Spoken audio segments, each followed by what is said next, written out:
Teman-teman dan semuanya, kita semua dirundung dengan yang namanya corona. Corona sendiri adalah nama sebuah virus yang dapat menyebabkan gejala influenza hingga pneumonia. Penyakit yang disebabkan oleh virus corona ini bisa dibilang dengan COVID-19. Dan baru-baru ini diumumkan oleh WHO sebagai pandemik di seluruh dunia. Virus ini pertama kali ditemukan di daerah Wuhan, Cina, dan mampu menaklukkan dunia hanya dalam beberapa bulan saja. Dan saat ini, angka tertinggi penderita COVID-19 dipegang oleh negara Italia dan Iran. Lalu bagaimana sih virus ini bisa masuk ke Indonesia? Kronologi munculnya virus corona di Indonesia berawal saat adanya kontak terhadap kasus 1 bertemu dengan warga negara asing asal Jepang yang saat itu menderita COVID-19. Diketahui mereka melakukan kontak yang cukup dekat sehingga mengakibatkan warga negara Indonesia berusia 31 tahun tersebut tertular COVID-19.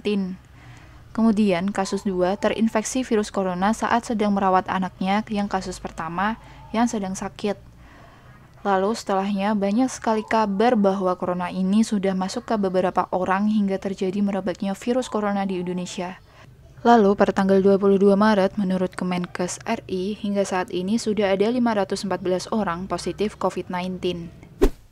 Dengan kasus yang sebanyak itu kita juga harus takut, tapi jangan panik. Setiap hari ada aja kasus positif COVID-19 ini. So, kalau udah sampai sini kita harus gimana sih?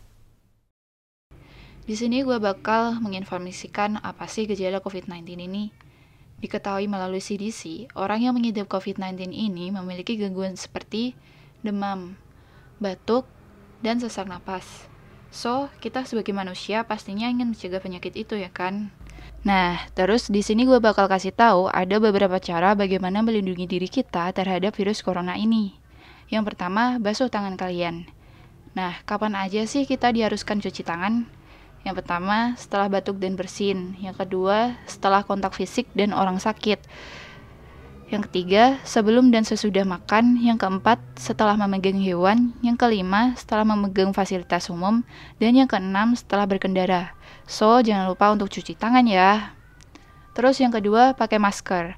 Nah, masker ini bisa mencegah kita untuk tertular dari orang lain atau mencegah kita menularkan diri ke orang lain. Yang ketiga, social distancing.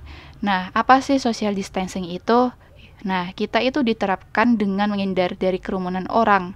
Jika kita keluar rumah, kita juga harus memberi space terhadap diri kita dengan orang lain.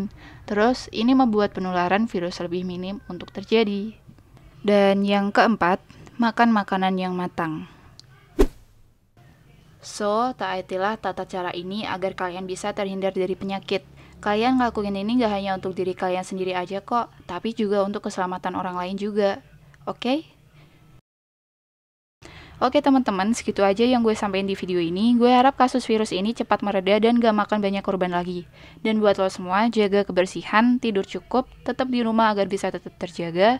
Selalu doain saudara-saudara kita yang berjuang sembuh dan menyembuhkan saudara kita yang lain. And terima kasih.